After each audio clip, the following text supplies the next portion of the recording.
Ooh. What's up, good people? It's time for another session of that verbal cardio, man. We back. You ever take a swig of water and it was just like, oh, shoot, my bad. And it'd be right. It hit your soul just right where you just be like, damn. That's what I felt like just now with that sip. I felt it go through my whole system. You ever get that water where you just feel it go through your whole system?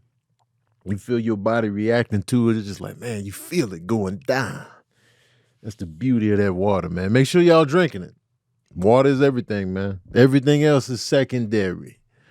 Everything else is secondary, y'all, man. Drink that water. Make it a priority. Not the soda, not the coffee, not the bullshit Gatorades y'all drinking.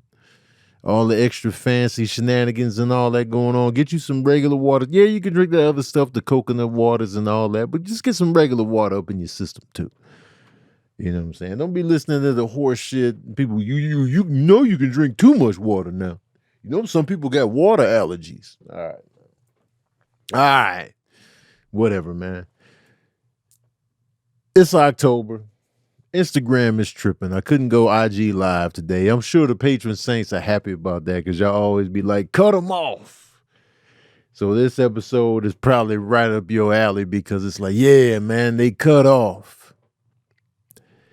They cut off. And I want to give a shout out to my patron saints in here, man. Nicole Rose, Tamara, Candy Cammy, Ray, Sherry Tucker, Crunchy Apple, Aries Taurus, Tony Ant, Miss Jade, S. Money, Tiff-tastic, Coco, Charles Cooper, Ryan, Shay Love, Randomly CJ, Ty Nutter Jr., Miss Crawford, Alice, Jamal B, Passionate for God, Sherry Tucker Funds, 1218. You know what I'm saying? E. Short Sachs, Nicola Rose, Charles Cooper, Dallas D, man, Deanne. Shout out to y'all, man. I appreciate y'all being patron saints. Paid members at that. Paid members.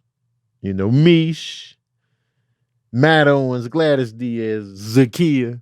I appreciate y'all, man. The reason I brought up it's October is because we ain't done a paranormal episode in a while, man. It's been a while.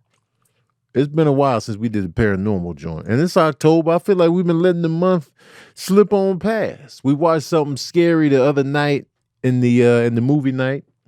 We watched Salem's Lot. It was a good time. It wasn't too scary. It was kind of light on the real terror for me, but it was enjoyable.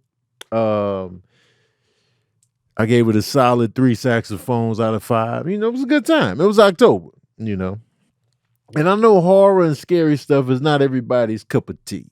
I know everybody's not into that. You don't want to hear no stories. You don't want to see no visuals. I get it. But I enjoy a good horror movie, a good fright fest, a good marathon of just stuff that's scary and creepy. And I love real life paranormal stories. So I had the patron saints email me real stories on the creepy tip. And they did just that. And I'm going to read them right here on the show. I'm going to let y'all get in there. I'm going to let you get your feet together. But that's the road we going down on this episode of Verbal Cardio, man. We getting creepy. We getting creepy out here, man. We hearing creaks. We hearing the house settle. I watched the Terrifier 3 this weekend. And somebody actually said that in the movie. Oh, that's just a house settling. Listen, man, I need all houses to settle the fuck down. Houses, if any house is listening to my podcast, settle while everybody's not home. That's when you do your settling. Whatever this settle is, house, do it when we not home. Don't be settling when we in the living room or when we going up the stairs or, we in the bedroom. Nah, man. You do that settle when we at work or school, whatever.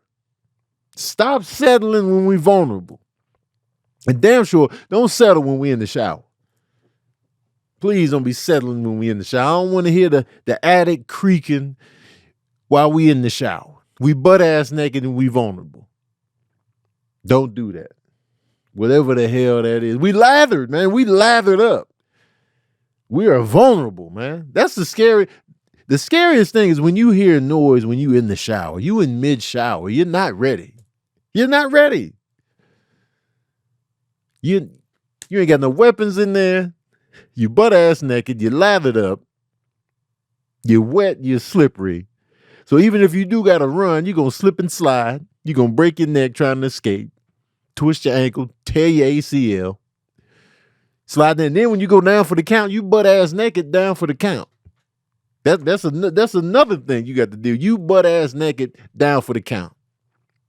Now you're slipping and slide. I don't want to go out like that. When I go out, I want to be dressed. Like if I end up dead, please let me be dressed. I don't want the medical staff coming in to see me butt ass. I don't want my family members coming in seeing me butt ass naked with the shower curtain pulled down because I died in the shower or if I die on the toilet. Oh man, please don't let me die on the toilet because some people have died on the toilet. And that's just the worst of the worst. And do you flush? Like whoever finds you dead, we flushing? What's the protocol? Do y'all need deposits in the toilet for cause of death? Do you need that as part of the investigation on how you died? Or do we flush? Because I'm a flush. If I find you dead on the toilet, I'll be like, no, no.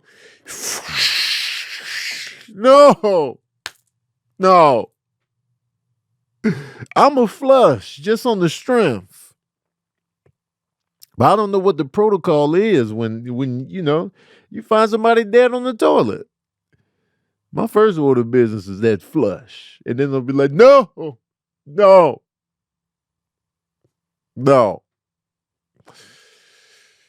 These are things we got to think about, man. You got to think about how you going to go out. And I know you did. You're not going to care no more. But I be thinking about the living. I'll be thinking about the ideal place would be in my bed. Where I'm just in my bed. I want my hands like this. And I just want to be like, I got no regrets.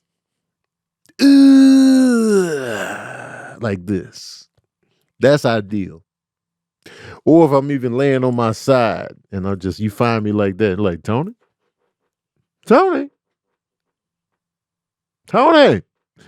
No. Oh. No. That would be the ideal find. No. I'm already covered up. You could just call the medical people and they could just come and you'd be like, that's the ultimate way to go out, man. Just this. And then, no. Whoever finds me. But the cold part is I just live with the cats. So how long would it be before I'm found? That's what I think about. I live alone. I sleep with my bedroom door closed, so the cats won't even be in there. The cats are going to be in the house. I feel like it might be like a week and a half before somebody comes and checks. Might be a week and a half. Depending. Because it could be like, people that hit me up on the regular, like, where Tony at? He ain't posted nothing. He ain't did this. Huh. I text him. He didn't reply. Because normally I'm good at replying. And then you text again. He still ain't reply. Hey, anybody seen Tony? And then you start asking around. And then you're going to hit up somebody that lives semi-close to me. And then that's when they're going to go over there. Now, there are a few people that have my...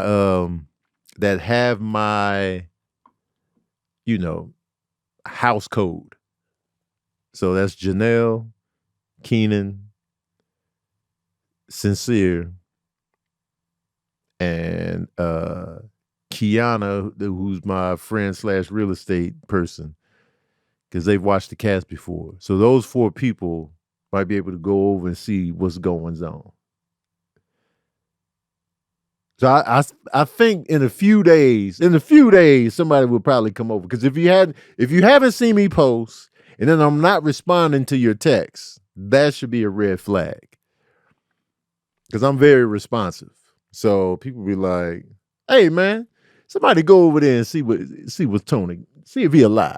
And then boom. And then hopefully the cats will be like, cats gonna be like, man, where the food at? When you come over, they're gonna be like, where's the food? Tony over here tripping, man, because they already be acting like I don't feed them.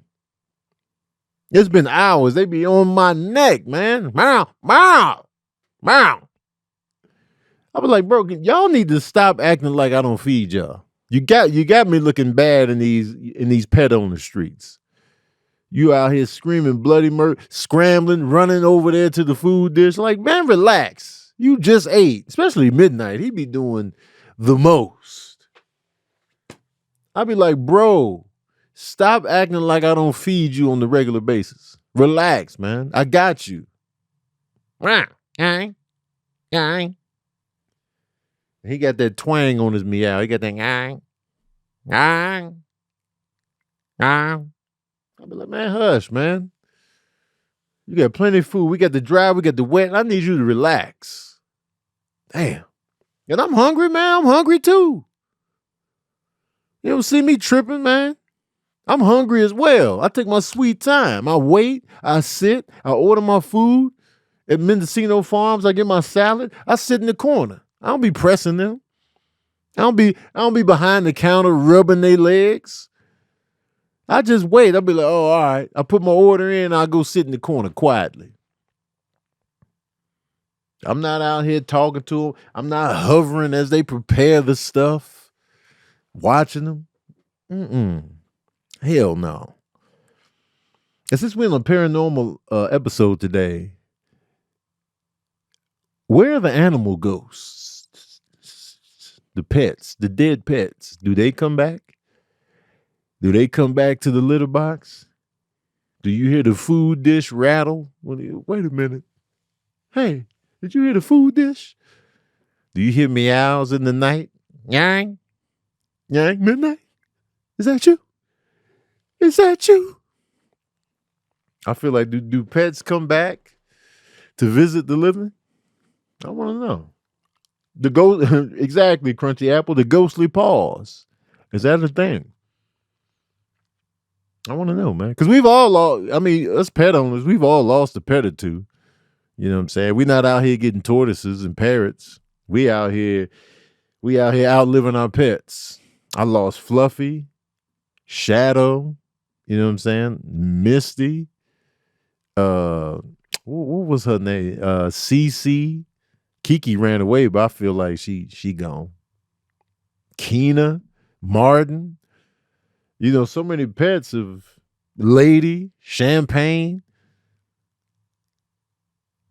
So many pets have gone by the wayside. But like, they don't come back to visit though. No church from Pet Cemetery. It sounds like a DMX verse. You wild, Raven. All right, so let me pay these bills and we get into the paranormal shenanigans, if you will. So I wanted to speak on Earnin, y'all. Money be tight. Money be tight. And when you work a 9 to 5, you gotta wait for your check. Sometimes you need that money now, man. Because life doesn't happen bi-weekly. So why should payday? You know what I'm saying? The money you earn can be in your hands today with Earnin, man. Earnin. All right. Earnin is an app that gives you access to your pay as you work up to $100 per day or up to $750 per pay period. All you got to do is download the Earnin app and verify your paycheck, then access up to $100 a day as you work and leave an optional tip drill. Any money you access plus tips are automatically repaid from your next paycheck. All right. So it could be car trouble, special night out, house repairs, medical bills, vet bills. It could be any type of stuff that popped up that you wasn't ready for. You know, school supplies. You got to get something for your kids for school, whatever the case may be. Earnin has got you. So make Earnin a part of your financial routine and join Earnin's over 3.5 million customers who say things like, when I think about Earnin, I think about financial stability, security. It gives me a lot of peace of mind. And that's what you want, man. You want that peace of mind. You want that peace of mind. So download Earnin today, spelled EARNIN, in the Google Play or Apple App Store. When you download the Earnin app, type in verbal cardio under podcast. When you sign up, it'll really help the show. That's verbal cardio under podcast. Subject to your available earnings, location, daily max, and pay period max. See earnin.com/TOS for details. Earnin is a financial technology company. They are not a bank. I repeat, they are not a bank. Bank products are issued by Evolve Bank and Trust, member FDIC. So get in on that, man. We need that peace of mind. We need that peace of mind. Man, I wish Earnin was around when I was working at Dairy Queen in Mersh. Where were you when I needed you? Where were you? What y'all know about that, man? All right. So I got a few stories in here. And I'm going to cue up the very first one that was sent. Is from Shawnisha Hampton. Okay. Sorry if I gave you your full government away. All right. So, first of all, she got multiple stories. She got more than one. You know what I'm saying? They quick and short. We got more than one. So here we go. Here we go, y'all. Get your feet together. All right. Yeah, we gotta make it creepy in here for this. Yeah, Amir got it on lock, man. You feel me? All right, first one. There's a crack in the ceiling where it meets the wall.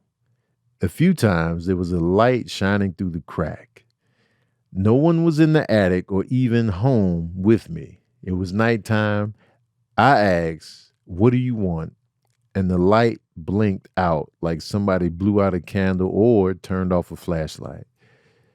That has happened several times. I'm learning about my hoodoo heritage, so I'm seeing all kinds of signs of the reconnection. The second one, all right, this happened right after two close family members died from COVID in 2021. My cousin passed on August 25th at around 3 a.m. and I woke up because I heard her calling my name. "Hey, Shawnisha," over and over. So the only one in my fam that uses my first name. Oh, she's the only one, my bad. I didn't officially find out she passed away until 5-ish. The next week, my auntie passed on September 1st at 6:30-ish. We all rushed to the hospital around 5:30, but they wouldn't let us see her because of COVID. I kept hearing, "You skinny bitch," and hey, Maya. That's what she always called me because I'm the only skinny one in the family. Those two were the glue, and now they are gone. It's been hell. Hell no. Hell no. Now, here's my question. Here's my question on that. How'd you feel? You know what I'm saying? How'd you feel knowing that, yo, I heard them. I heard them straight up, but they gone. Did you feel fear, peace, joy, comfort? What was the feeling on that? Because, like, that's wild. You know? And yeah, it's a loved one, it's a family member, you love them, but at the same time, that's some crazy shit that happened. And I often ask, were you scared? Were you, how do you feel after something like that? And so for me, I would imagine for me, I would feel like, I would probably feel like comfort. I don't think I would be scared because, if I heard Serene talking to me, I would feel like, first of all, I would have like different emotions. I would have, of course, sadness, but I would also be excited because it's like, yo, he's trying to communicate with me. There's something else. There's, And if they're talking to me, I'm like, all right, you good? I would want a conversation, obviously, but it would just bring me comfort to know that, you know, that he communicated with me and that there's something else. And I would be amazed, and I would just be like, yo, it's real. It's real. Like, you know, because stuff like that is just incredible.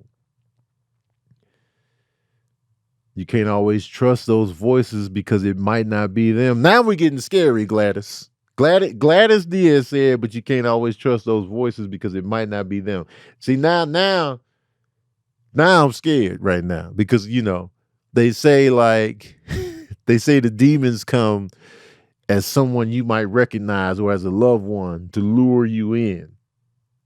And so now I'm like, now I'm shook. You just swayed me that quick. Now I'm just like, oh snap. Who is it somebody in disguise or is it really you? Now I got questions. Because demons got the inside scoop on you. They got the inside scoop.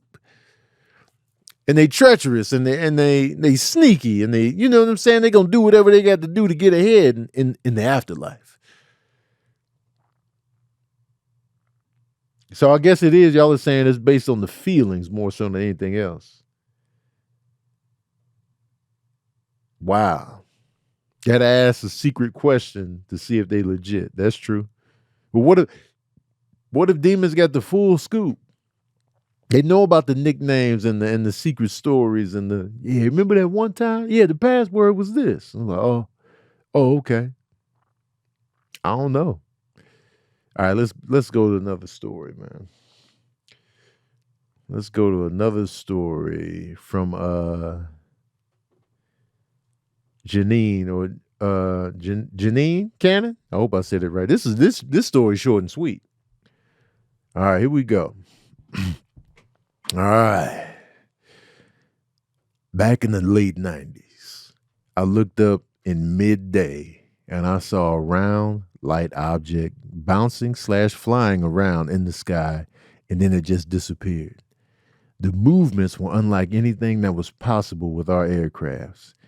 And it was like small round ball of light moving sporadically and then just poof, it was gone. I definitely believe in UFOs and life outside of this planet. See, now we on some UFO extraterrestrial type shit now. See, now we like, oh, there's life on other planets as well, which I believe. Here's what I believe. I'm not entirely sure that we have been visited by aliens from another world. I don't know 100%, but I do believe 1,000% that there's life out there in the universe outside of us. It's just based on the numbers, it's just too much out there for it to just be us. Now, with that logic, all right, there are other galaxies out there that are older than our own, right? And there are so many planets within that habitable zone of their stars that it's in the trillions. They can't even keep count of how many planets are in the habitable zones of their solar system or whatever. And so, given the odds of all those different planets, all those different galaxies, all of that going on, the amount of time that has been displayed, stuff that's as old as we are, as old as this solar system is, there's stuff out there even older that gives lifetime to develop on these planets. So I feel like it has to be life elsewhere. It has to be. Whether it's microbial, whether it's, just vegetation, sea life, they could be in the dinosaur phase, whatever the case may be, it's gonna be different than what we think it is. It ain't gonna be like this. It's gonna be different. Now, what if a planet did develop? It's way older they're billions of years older than Earth. They got us by 5 billion, right? They had way more time to develop as a planet. This is that and the third, evolution, all kind of stuff going on. What if it was an intelligent civilization that was able to create? And look at what we've created. Look at what we've created as humans. You know what I'm saying? We trash, yes, but we have created some amazing things. The fact that I'm sitting in here right now talking to y'all live as I sit, and you can see and hear me right now from wherever you are. All of you are in different places, and we just communicating right now. That shit is amazing. The fact that we was able to cook up all of this whole studio, the lights, you know what I'm saying? The clothes, the shirt I got on, all of this is just, yo, we developed all this in a relatively short amount of time when you think about astronomical numbers. And so then we build stuff to take us to space and satellites and imagery and all this stuff. It's like we put out a satellite that went beyond not the Milky Way, the solar system. And they developed that back in the 70s and sent that shit out. It's still out there moving and grooving right now. Still out there going 35,000 miles per hour through the universe. So it's like, so imagine a civilization that's older than us that had time to develop their technologies and whatever they doing. They got us by billions of years. And they like, yeah, man, we perfected space travel. We know how to do it now. Because if you give us an extra million or 1.5 million years, no telling what we going to develop if we still around, you know what I'm saying? Global warming, we tearing up the planet at the same time, you know what I'm saying? But what if they developed something to where it allowed them to jump planets? They moving and grooving. They found out how to do wormhole travel. So now they don't have to travel millions of years just to get somewhere. What if they figured that out? What if they like, all right, man, we just gonna wormhole it. We're gonna wormhole it. We're gonna cut the time in half because that's what we have developed. Think about what we have developed on the short end of this. We went from horse travel. We traveling by mule, camel, horse. Then we like, hey, man, trains. Now we got cars. Now we got airplanes. Now we got jets. Then we go to space shuttles.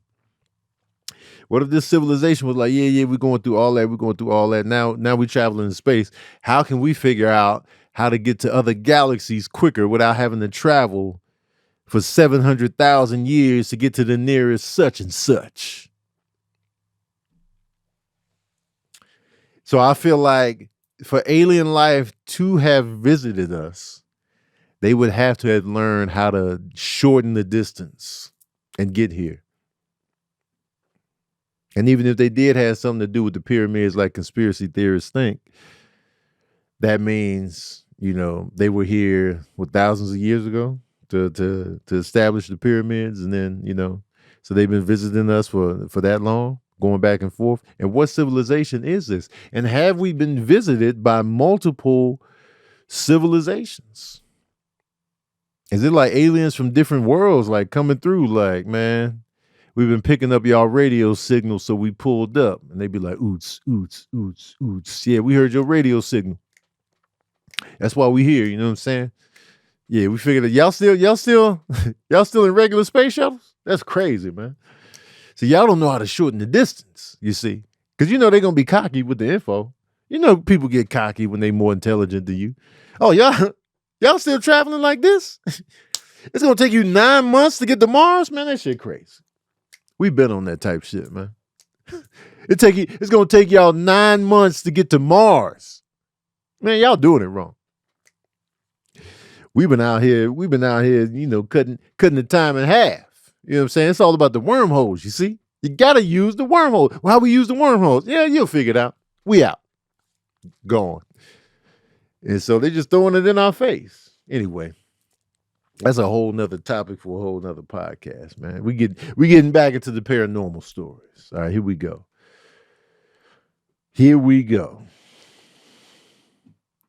All right. This one is from Eddie Greer.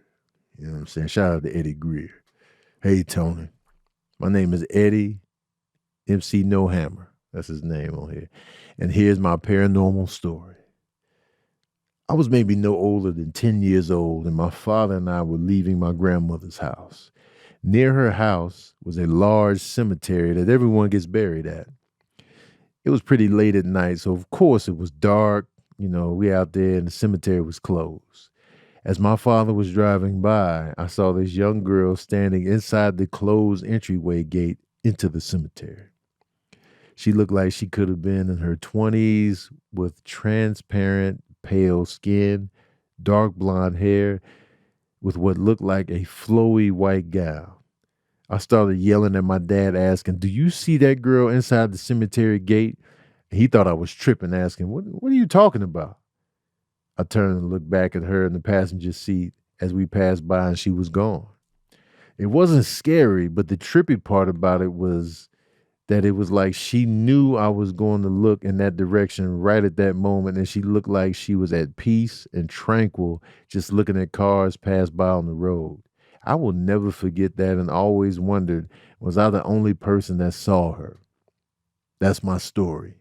Appreciate everything you're doing out here. Eddie G /MC No Hammer. Yo, that's that. Eddie, you in here? First of all, you in here. I want to know what city that is. You know what I'm saying? Give me the city, man. Take me there. Give me the city. And that's the classic ghost visual right there. What he described, that's that classic ghost shit that we always think about. The little white girl, the flowy dress, the paleness. You know what I mean? Like, that's when you think about a ghost, those are the types of visuals that pop in your mind first. Kansas City. Oh, see. When and strong if I go back to Kansas City, now I want to go by that cemetery. Because I drove around Kansas City quite a bit, and the Midwest cemeteries be next level creepy, man. The Midwest cemeteries. I went to the cemetery in Cleveland. I took a picture of a statue. It was on my Tony Baker randomly page. It was mad creepy, man. Midwest got some creepy visuals, and so does the East Coast.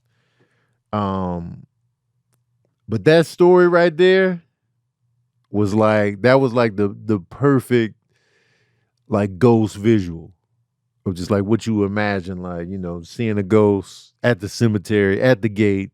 And it was that typical. It was like, "Hey, yo, Dad, you see that?" He's like, "Man, what you talking about, man? You crazy." And he driving, you just look back, and then they gone. That's the movie. That's that movie visual we've seen time and time again. Except he really saw it in Kansas City, no doubt. They had barbecue after that.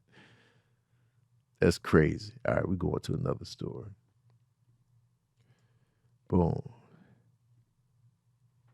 All right. On this one, Amir, we just gonna keep it dark. We're gonna keep the lights off, and we just gonna talk in the dark. Hey, I got y'all. All right. Here we go.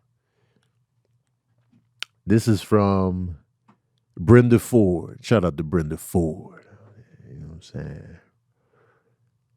My brother passed away in 2003. Sorry for your loss, Brenda. He had a dog named Echo. My parents, my brother's other siblings, and I all convened at my brother's house.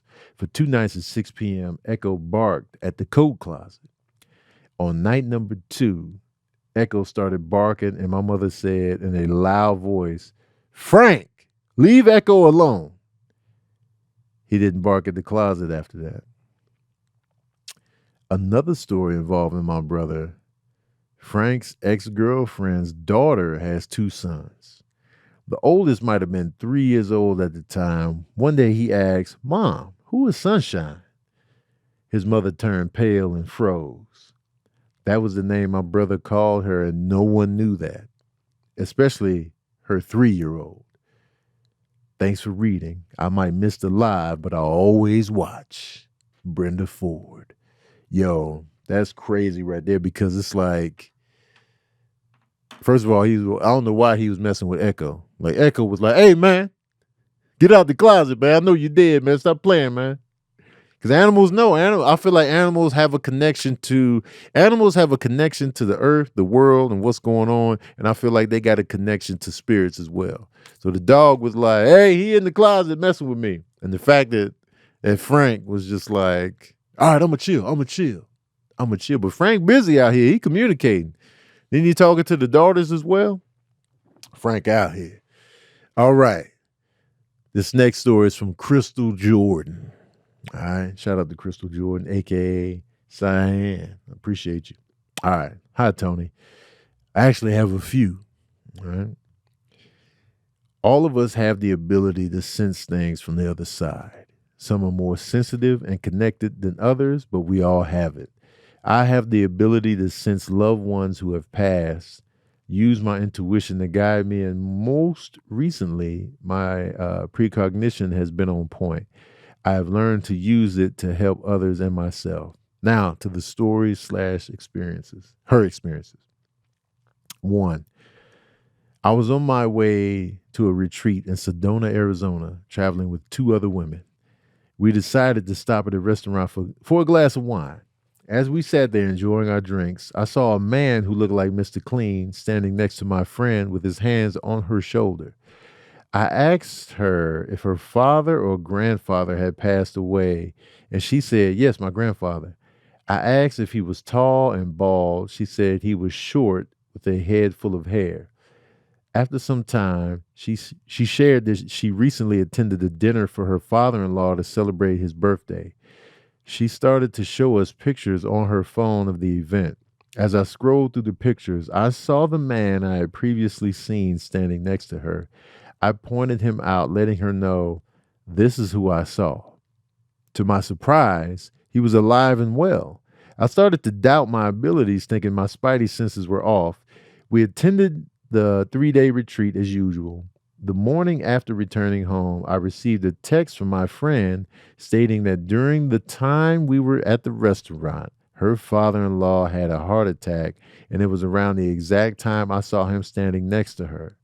Fast forward about 5 years later, in April 2023, I saw him shortly after midnight standing in the doorway of my room. He was in hospice and he passed away a few minutes prior to seeing him. Wow. Wow. Story 2. I was in Vietnam in January this year.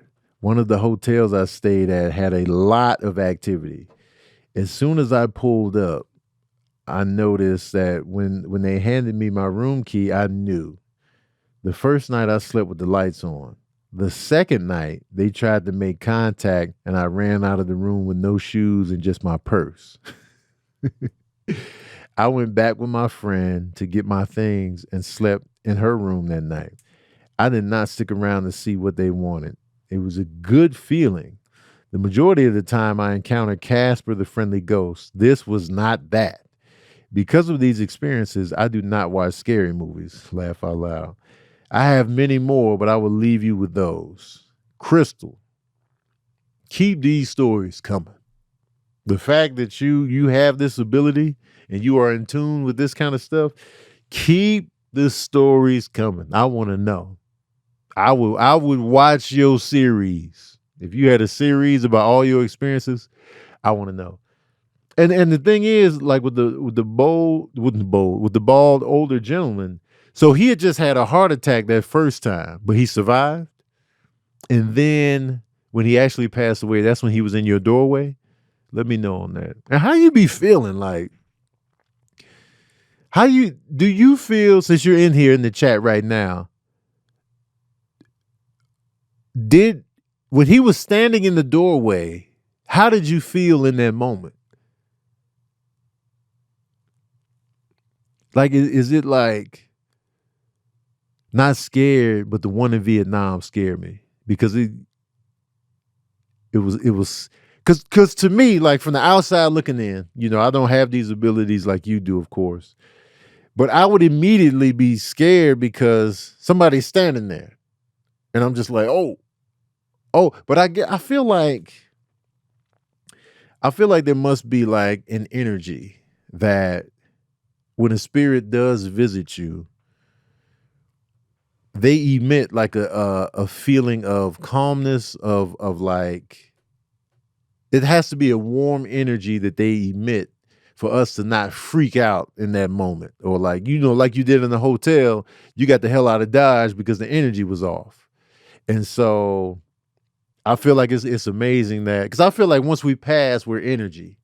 We're energy even in the living. Like, people that are alive and well in your face, and you're like, man, this energy is trash. Or I'm not feeling the energy. And I feel like that energy is just heightened, like when we pass away, because now we're all energy. There's no real physicality anymore. Now it's just pure energy. And so I'm like, he must have put that energy out there. So when he is standing in your doorway, you're not freaking out and scrambling and hustling with no shoes on in your purse. So I always find that like intriguing. Like, yo, when you see something, I was right now on the outside looking in. I don't want to see nobody standing in my goddamn doorway, man. It's just me in the crib. Don't be standing in my doorway, man. I don't want to be looking at my laptop laughing at Abbott Elementary. The hell you doing in my doorway? Who are you? How you get in here? I got a question. But I feel like y'all be seeing stuff and be like, oh, there's a man in my doorway. Hey, you're the guy from Sedona, Arizona. What you doing here? Was that the vibe? Like when you saw him, were you like, yo, when I was in Arizona, it was you. Did you talk to him when you saw him? Or did you just look? Did he disappear? Like, what's the closure on that? Like when you see him standing in your doorway, what's the next move for you? Do you close your eyes? Do you look away and look back? He's gone.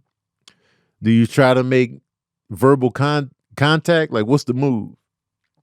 What did you do in that moment? Because I'll be wondering, man, like how do they exit? How did they get off stage? I called my friend and let her know he passed away and was at peace. But like the visual though, like the visual of him in your doorway, did he just vanish while you were looking at him, or did he walk away from the doorway? He just left. Oh, he just walked away. Okay. And when he walked away, could you hear his footsteps on the ground? Did he make sounds? Like, just natural walking away sound. Oh, he disappeared. Wow. That's incredible. All right. I'm fascinated by these stories. Okay. More stories, y'all. More stories. All right. Here we go. This is from Cherie Greer Dial or Deal. I think it's Dial. I'm not sure if it's Dial or Deal, but it's spelled D-I-E-H-L. Deal? It's that deal right there, man. Cherie Greer Deal. Hey, Tony. Now, I don't know if this was paranormal or a creepy landlord, but here's my story. All right. I was 19 years old and asleep alone in my first apartment in Oakland. Shout out to the Bay. I suddenly woke up with the creepiest of feelings that I was no longer alone. I jumped out of bed and flipped on the light. No one was there. I went all through my apartment, scared beyond belief, still to find no one there. I started walking back to my room when I saw my front door ajar.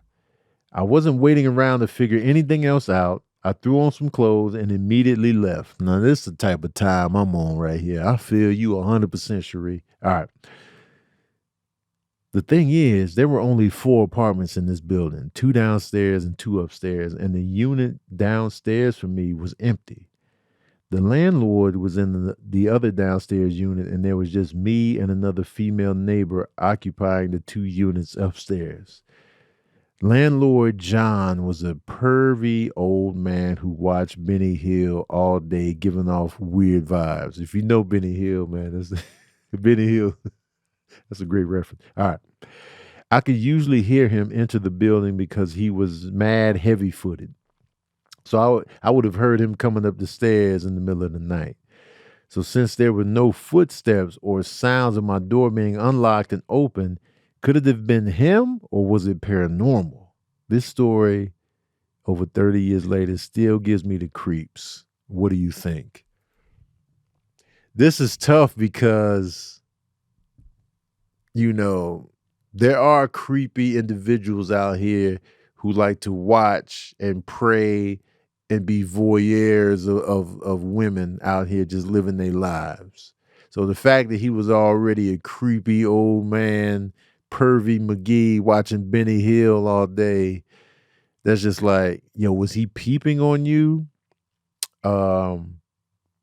That's the vibe I'm getting. And the fact that he was like, yeah, let me leave. And was he watching you from the downstairs apartment? Is there a way that he could like finagle his way to watch you up top? And then he had two women staying upstairs. He's like, yeah, I have units available. He probably turned away like male tenants, like that had all the credentials that he needed, but he was like, nah, man, I want women up there. But also you said he was heavy-footed though. So I feel like he's not going to effectively creep up on the come up because you're going to hear his heavy ass footsteps. And so I don't know. I don't even know. Like, and I feel like the Bay got a lot of old buildings too. So maybe it was like a little haunted building situation. You just happen to have a creepy landlord. But I feel like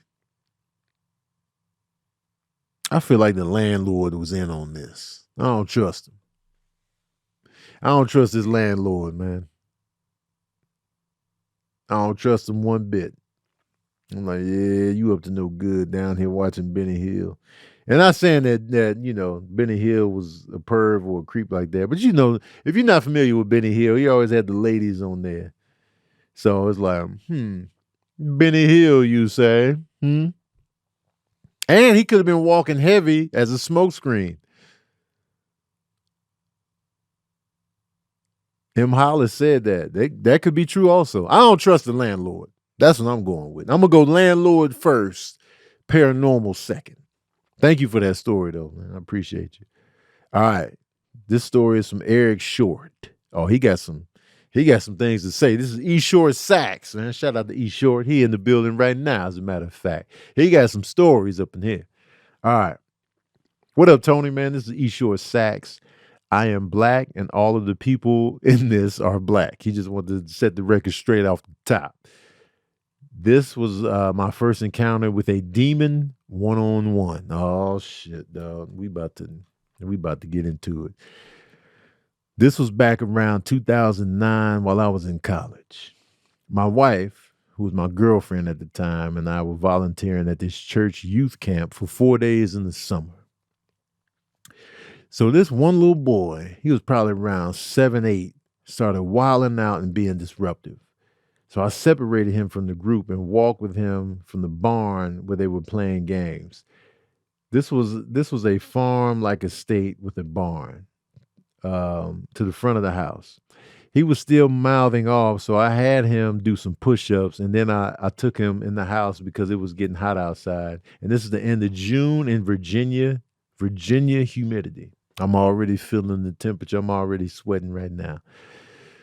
He was still mouthing off, so I had him lay down, and I told him to hold his feet 6 inches from the ground.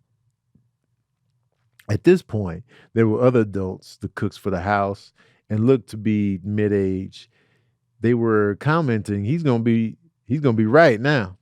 By this time, his demeanor started changing, and he was beginning to sweat a whole lot. So I asked him if he had some act right and ready to behave and go with the group to the next activity.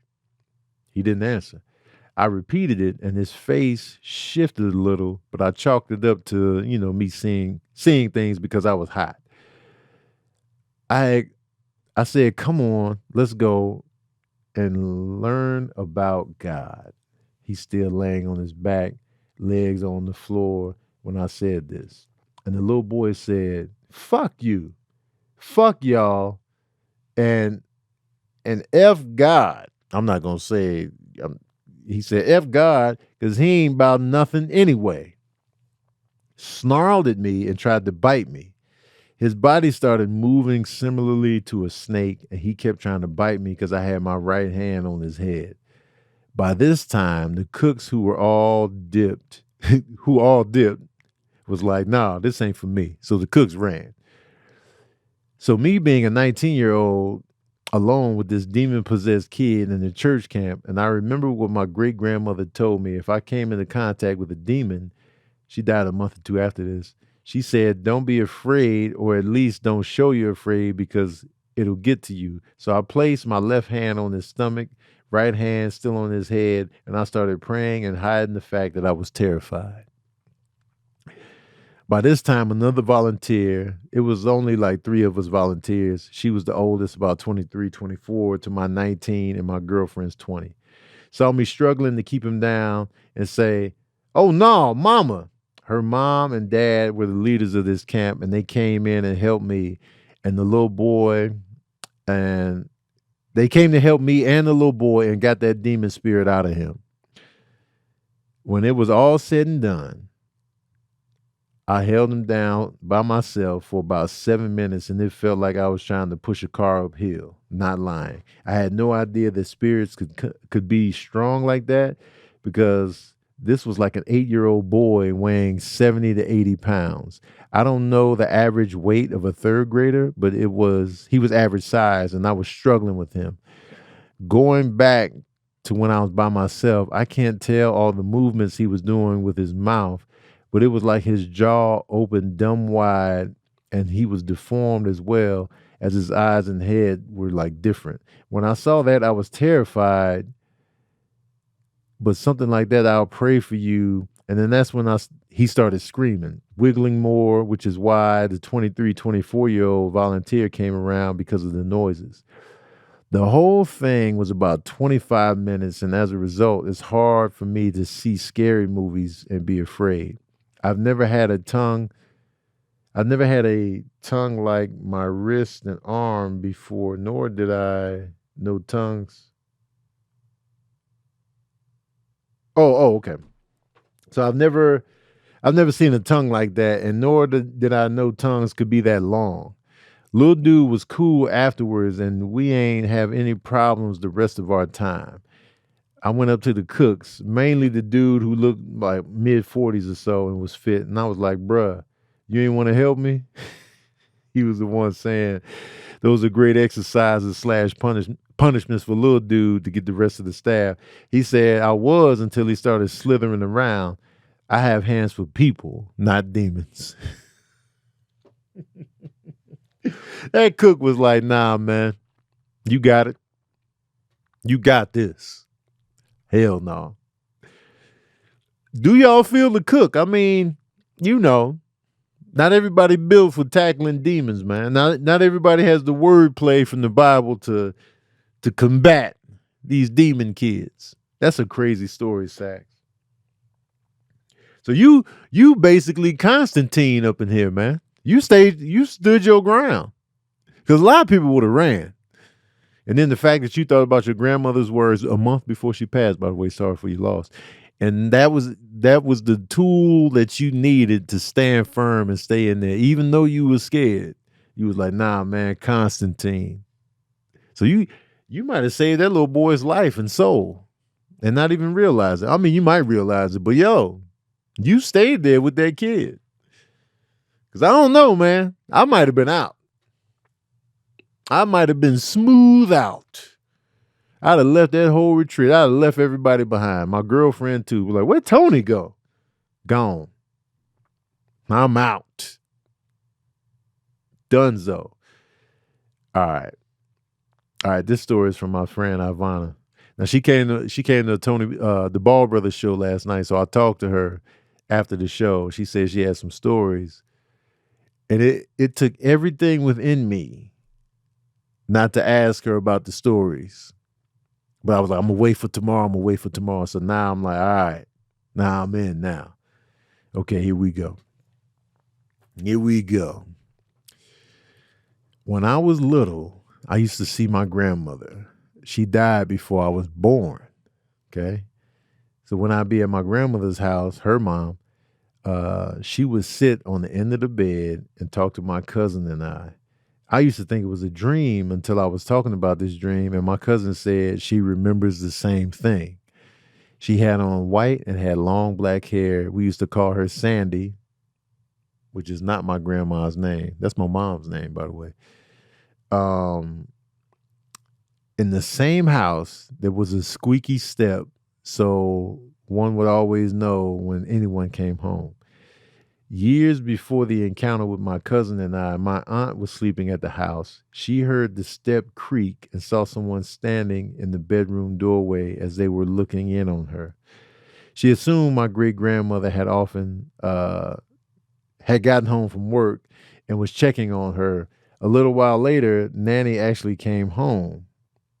Neither instance was scary, which is what leads us to believe that it was always grandma checking in on her baby and spending time with her grandbabies she never had a chance to meet on this side. See, that's that pleasant energy again. And we talked about this last night, but like I feel like spirits know how to come to you. Like you always hear about the sitting on the bed stories about how, when you lose a loved one, they sit on the bed, whether it be a parent, a grandparent, somebody, they sit on the bed. And I feel like there's a reason for that. I feel like there's a reason why they sit on the bed. Because I feel like when you catch us in our sleep state, like we in between like sleep and awake, I feel like that's the best time to hit us up because it's like we're probably going to be calmer because our bodies are more relaxed because we sleep kind of. And then we just kind of go with the flow. It might be less pullback. It might be less resistance, less frightening. Exactly. And like, I feel like we'd be more receptive because we're not all the way dialed into like, our waking life.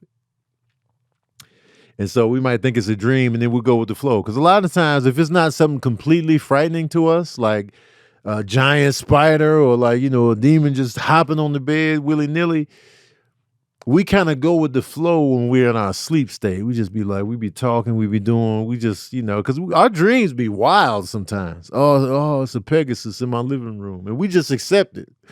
We're like, oh, snap, it's a Pegasus in the living room and a silverback gorilla is riding. And then we just be in the living room. And that was going on in the living room. And I was making pancakes in the kitchen, crispy edges for them. And then,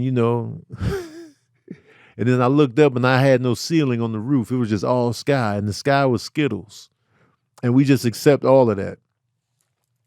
So the fact that, her and her cousin both experienced like the same woman sitting on the bed is like, that lets you know that it wasn't a dream, that it was in fact real. And I feel like ghosts know how to approach us. They know not to pull up. Don't pull up on me as a ghost while I'm doing the dishes in the kitchen. Don't pull up on me because I'm gonna break the plates. I'm gonna drop a plate. Don't just be standing behind me while I'm doing the dishes in the kitchen. You know what I'm saying? Don't come to me while I'm in the shower and you snatch that curtain back and be like, Tony, remember me? I'm your grandmother from Granny. My dick's out. My dick is out, Granny. I appreciate you checking on me. Why you got to snatch the curtain back? My dick's out, Granny. So I feel like they know, like, all right, I'm gonna pull up on the bed. I'm gonna just sit on the bed. Cause my mom has a ghost story of her own. And so it involves like the elders, you know what I mean? Just checking in on the babies. So that was warm. Shout out to Ivana for that. All right. This is from Linda Do It. I don't know if it's duet or do it. It's Duett. Is that the duet? Or is it do it? Either way, I like your name. Shout out to Linda. All right, here we go. Let me hydrate.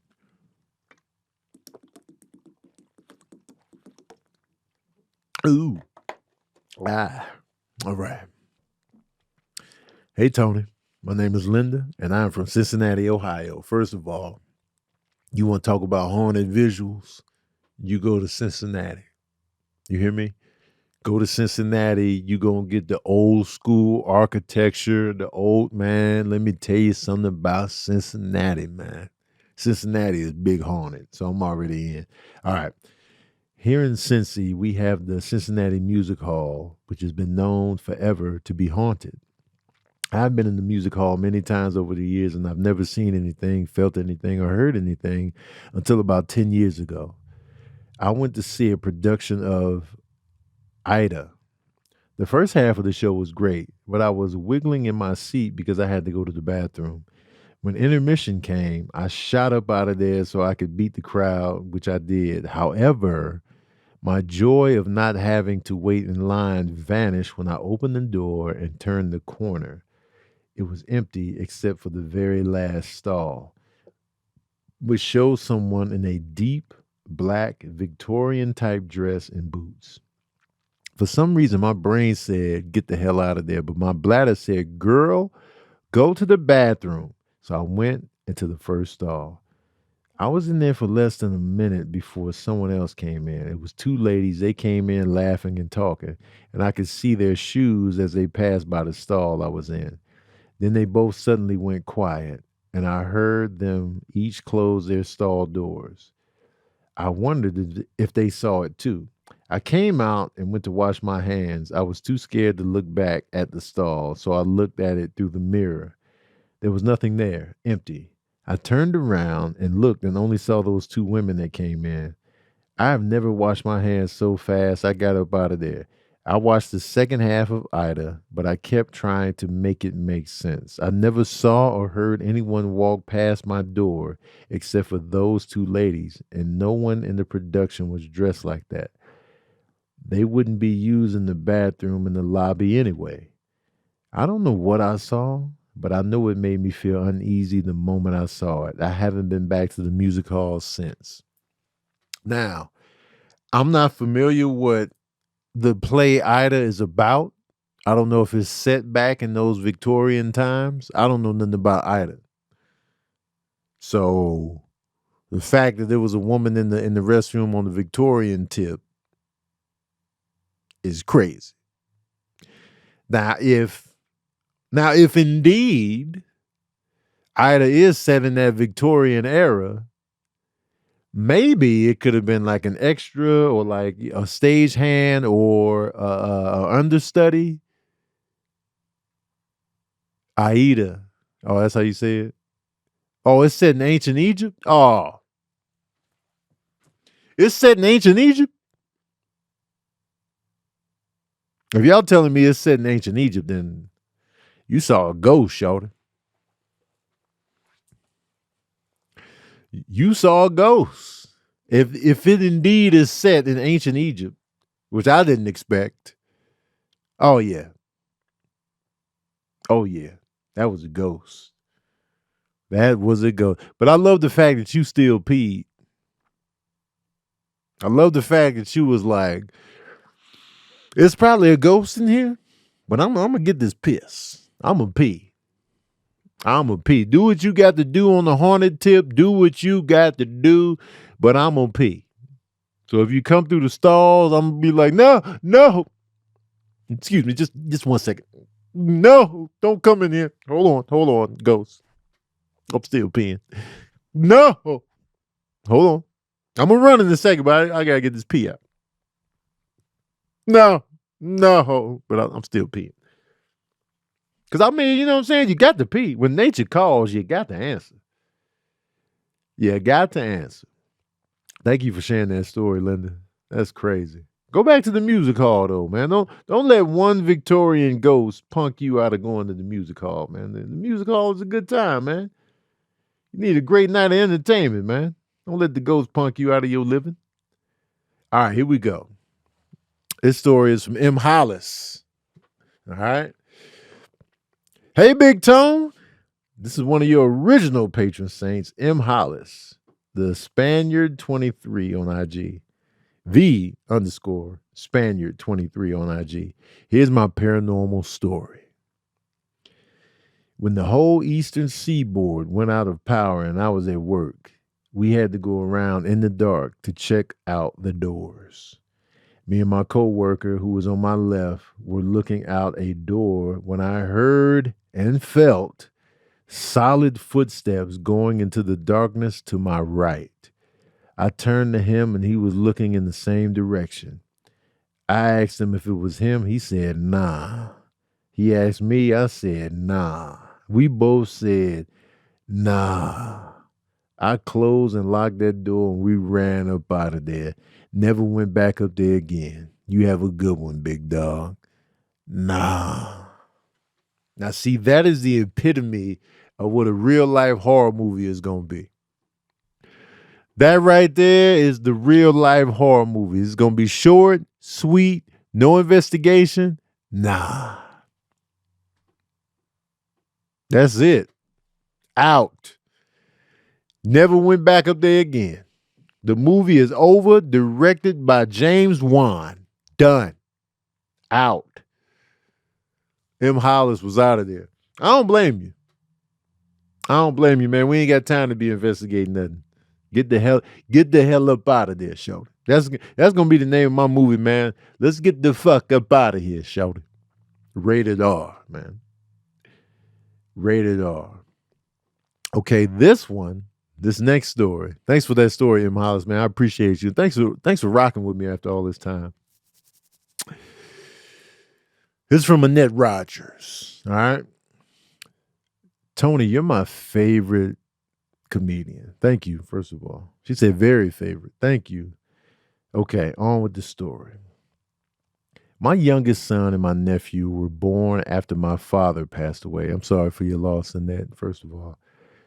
When my nephew was 2, my youngest son and I went to babysit him in Austin for a weekend while his parents were out of town. So my son and I were playing with my nephew in the living room, watching TV, playing with toys, etc. My nephew kept going to the corner of the living room and looking up into the corner. He would look up there and he would smile. And then he would come back and he would look at me and he would sort of laugh. And then when he would go look in the corner again and he would sort of look up to the corner and laugh. I was like, okay. So he did this off and on, most of the day. And at one point I was sitting on the sofa and he went over to the corner and he said very clearly, "Bye-bye, Papa." And then he turned around and he looked at me and I was like, "What?" And I turned to my son and I was like, "Did you hear that?" And I explained it to him what happened and we were both just sort of looking at each other like, "What?" After that, he never went back to that corner and looked up there. None of that. It was a little spooky, but also sort of comforting that maybe my dad was there looking over me and his 2 grandsons that he never met. Annette, a.k.a. Funicello. That's why your name is Funicello. Annette Funicello. Yo, that's crazy. But that's another instance of it's spooky, but it's not. Simultaneously, it's like that was your dad right there looking at his grandkids. And to me, that would be like, I would feel good after something like that. Like I would just be like, you saw him? Like, you know what I mean? Like, because that's amazing that, he was young and just like, all right, he kept going over there. That means he was having a good time with his grandfather that he never met. So he, in a sense, he got to meet him. And I wonder if your son ever had any experiences with him as well. Because it sounded like it was just the nephew. And also, are you in here? Are you in the chat right now? Are you in the Chatsworth right now?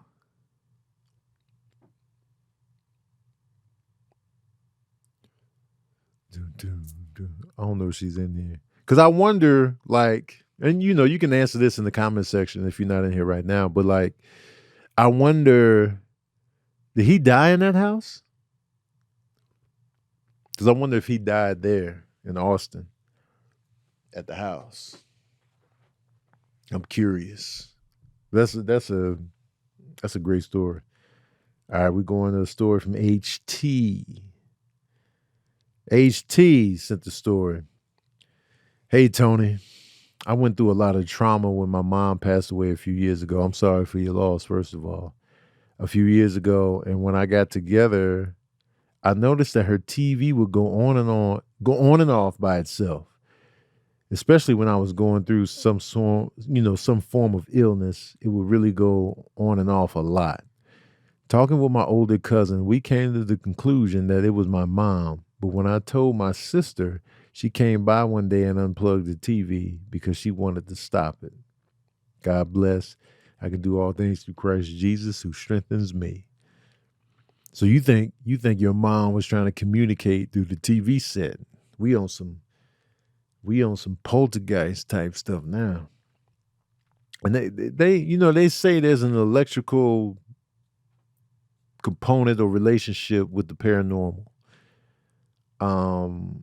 And so, something like that is crazy because it's like, yeah, what if your mom really was trying to connect with you through the TV? Like, because they try to figure out and also, are you comforted by the TV? Is the TV something that calms you or like brings you to a state of just like centeredness, or is that something that you frequented a lot? Because I feel like they would try to use like a tool to get your attention that you would often use. So I wonder. And the TV definitely has an energy. Like, you ever notice, like, sometimes you can tell when the TV is on, even when there's no sound, you can just feel the TV being on. And I always noticed that ever since I was a kid. I was like, yo, the TV's on. And so that's when I knew it was like, yo, there's an energy coming from this. Crazy. All right. This is from Miss Makiba. Oh, she got some stories up in here. Miss Makiba. All right, here we go. Hello, Tony Baker. First, please know that I cracked open a new liter of water before typing this message because the telling requires proper hydration. Let's dive deep into my paranormal experience, shall we? First of all, that intro was amazing, and I'm a crack open a swig myself.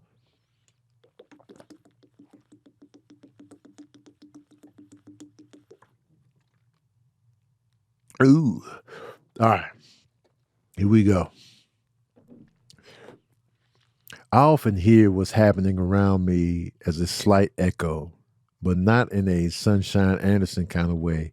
You know those kids in Minority Report who are precognitive? I have a version of that condition. I hear certain bits of conversation as if they are pre-recorded messages. Since I can't find the proper name for how I experience sound, I refer to it as being meta-aural. Shout out to JJ Fad. I am too supersonic. Here's how I discovered this about myself. 3 years ago, I relocated to Northern California for work. As I lay awake ruminating over whether moving 2,200 miles away had been my best decision because it was so far from my whole family, until I noticed that each time I closed my eyes, it felt like I was hearing the colors on the television. Overwhelmed, I muted the TV but still felt the pulse of the colors changing the screen. Confused at this point, I turned off all lights and sound. Was this a sign that I had made the wrong choice? Man, we were just talking about energy from the TV. That's crazy. As I finally drifted off to sleep, I felt myself floating, which is not uncommon dream sequence for me. However, I quickly stopped floating and began accelerating through what I can only describe as the cosmos. In my mind's eye, I could see my core essence stretching out into thin, colorful waves of sound. Still pretty calm, I say to myself, oh, this must be what the people are feeling when they sing that California Dreamin' song. I love that song, by the way.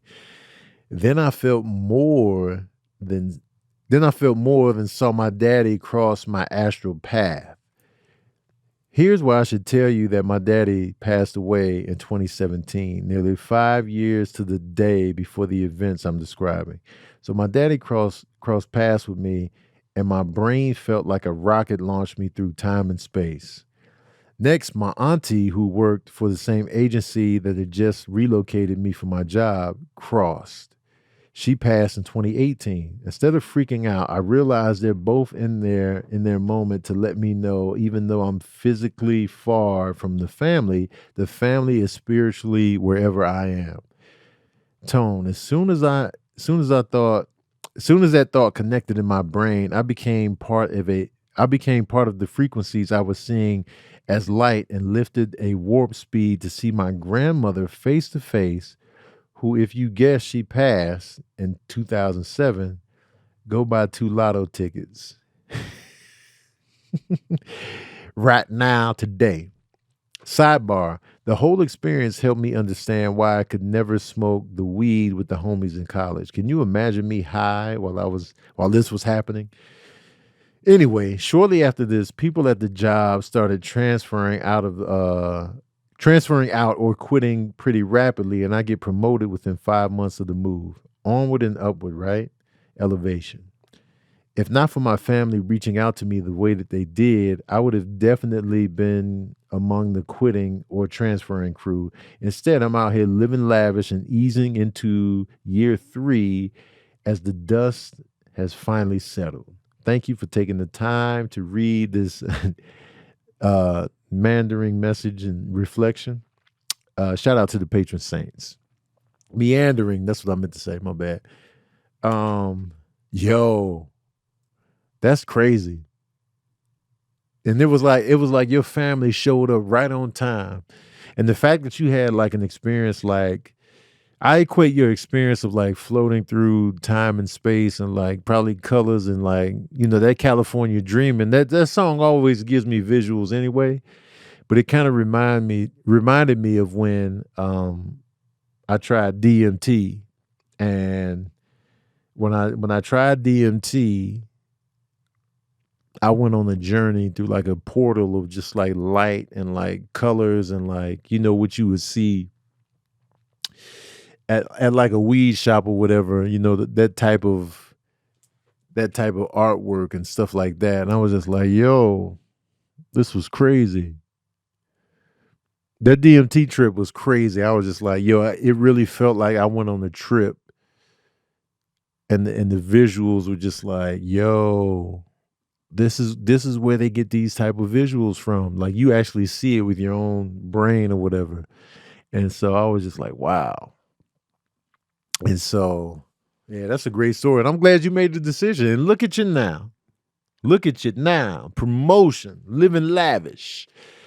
So the family be coming through when you need them most. That's a great story. All right. This story is from, this is a quick one. Wait, is this a story? Hold on.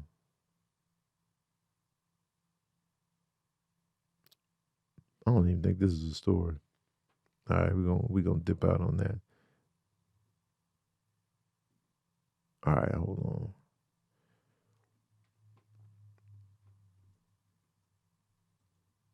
Oh, snap, this story got pictures.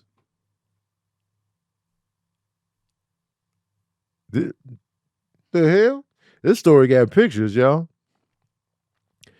I'm gonna post the pictures on Patreon later if y'all want to see what we're looking at. All right, here we go.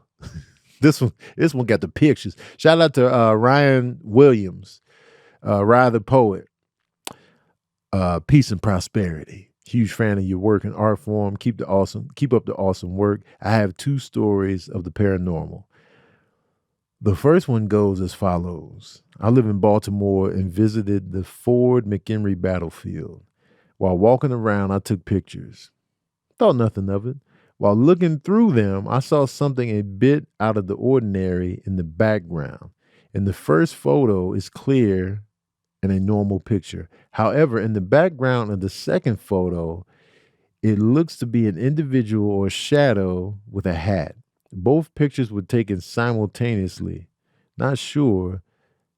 I guess it could be the angle. However, I talked to security and they stated that no one should have been on the top of the fort with the exception of a construction worker. Nevertheless, no construction workers were present.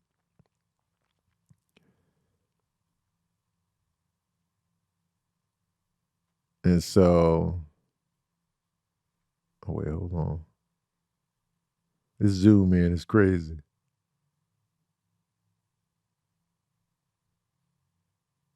Huh.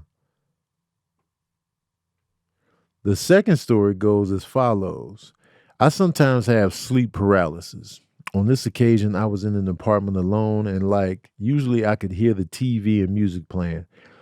My eyes could open and look around, however, I was unable to move. I tried to move but couldn't. I was lying on my side, and I remember seeing a dark shadow while looking at the entrance to my room. So now I'm really freaking out. I'm trying to move, but I can't. And then I see a shadow at the entrance of my room. Now my heart is racing, and I close my eyes and I try to wake up. And then I feel something crawl onto my bed. Now I'm panicking. Then I feel something touch my side and I wake up. After waking up in the shock because it felt real, I look at my side area where I felt I was touched and there was a scratch there. I have no pets or animals staying at the apartment at the time, so I move. Nevertheless, I rarely have sleep paralysis anymore. Those are my two true stories. Keep up the amazing work. Much love and peace, Ryan. Yo, man. Sleep paralysis scares the shit out of me. Sleep paralysis be tearing me up, man. Like, you know what I'm saying? You're never ready for it. And I really, I really hate it because most times that I've had sleep paralysis, it's always been in the daytime when I have an unscheduled or unplanned fall asleep. Is usually when I had sleep paralysis. Like I can never remember a time where I had sleep paralysis at night. It's always in the day, like a quick like if I lay down and doze off or something like that. It's always like in a quick state of like I'm not really going to sleep for real, but I just doze off and then I get hit with sleep paralysis. Now the last one I remember that really bugged me was I was at my apartment in Burbank and I just laid on my bed face down. I laid on the bed face down with my head tilted to one direction. So I'm laying on my stomach, right? Just flat, just laying on the bed. And I fall asleep. But I fall asleep with my bedroom door open. So I'm just laying on the bed, the door is open. And so I get into that state where I can't move. And while I'm in this state where I can't move, it feels like something is coming into the room. And I'm just like, and that door is open already. So I'm just like, and I'm trying at this point, I'm trying to get out of because I don't know what I'm feeling, but it just feels like something's coming in there. And I'm just trying to get out of the paralysis. So I'm struggling internally because I hate that feeling, and it feels like I hear things too, but I can't remember a distinct sound in this moment. But I definitely feel like something is coming up in there, and so I eventually just muster my way into the awake, and then it's just like, I hate that feeling, man. The sleep paralysis is terrifying. Overdrive Pixie said, my grandfather saved me from being in a sleep paralysis state. He's no longer with us, so seeing and hearing him says, it's okay. You can breathe now. Tore me up. I miss him. I'm sorry for your loss, man. Zakiya said, I listened to a reading saying that the so-called sleep demons are not as evil as we think they are. Oh, okay. I hope they're not evil. No, don't bring your evil ass to me. Don't come over here. Don't come over here. Okay, y'all. Remind me to put the pictures that Ryan sent in the Patreon a little bit later. I want to thank everybody that sent in their stories. We might do another paranormal episode. Maybe another one this month. Maybe, I'm not sure. Because next week I might have to shoot 2 back-to-back episodes, so maybe the second episode could just be a couple of quick paranormal stories. Man, I want to thank y'all for sending your stories in and sharing them with us because these are amazing. A lot of them felt really good, honestly. Like they were really like family-based stories that felt really good. And thanks for sharing that with us, man. I appreciate y'all. Shout out to Amir with the light control. We back. But I want to thank y'all for tuning in to another session of Verbal Cardio. I will keep y'all posted on the next one. I want y'all to spread the word about this podcast, man. Tell your family, tell your friends, man. Spread the word. Don't forget to like, comment, share, engage with the content, man. We got to keep it going. Shout out to my patron saints, man. Y'all make this show a lot better. Tony didn't read my story. You sent the story in, Shane? Hold on. Oh, she just sent it. That's why I ain't see it. Okay, I'm gonna do one more story on the way out. One more story for Shan on the way out. My bad, Amir. He was already shutting the party down back here. Shan, you late with the story, man. But we doing this for you.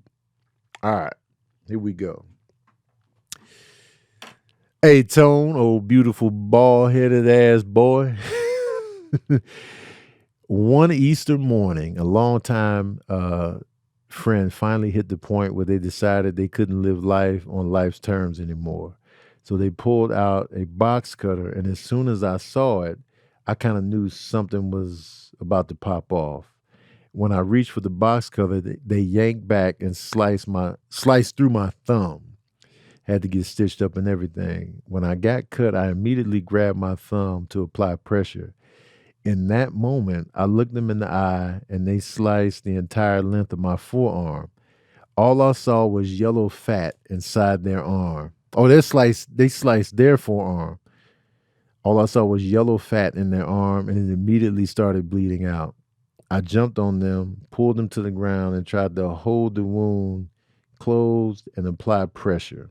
By this point, everyone in the complex was surrounding us. I'm screaming for towels and for folks to call an ambulance.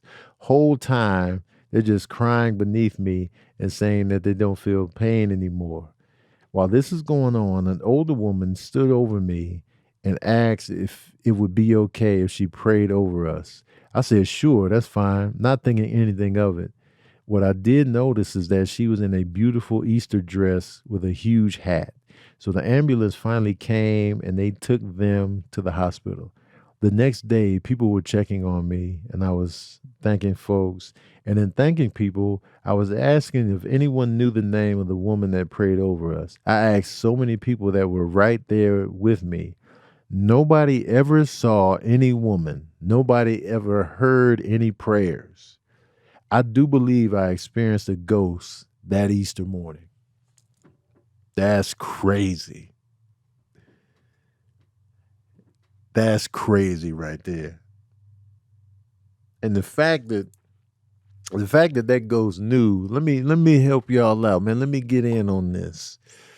It's crazy, especially in a moment like that was that crucial, that traumatic, that it was a lot going on in that moment. You saving somebody from taking their own life. And then this angel pretty much essentially came through at the right time. Came through with the Easter dress on, with the big hat. Man, angels be pulling up when you need them. Yeah, Shan, that was a story right there. I never knew that. I never knew. I know Shan, you know what I'm saying? I never knew that you actually saw a ghost / angel. That's incredible, man. That's crazy. On Easter morning, no doubt. Easter morning. Hell yeah. All right, y'all. That's it for the paranormal episode, man. I appreciate y'all. Sorry to those that sent in stories that we didn't get to. I still got other stories that I never got to previously too. So we got stories and we got stories in the canon. You know what I mean? But I want to thank y'all, man. I appreciate y'all. And I'm always all ears to these stories, man. I love them. I'm all in. Thank you to Amir for the light control. And thank you for tuning in to another session of that verbal cardio.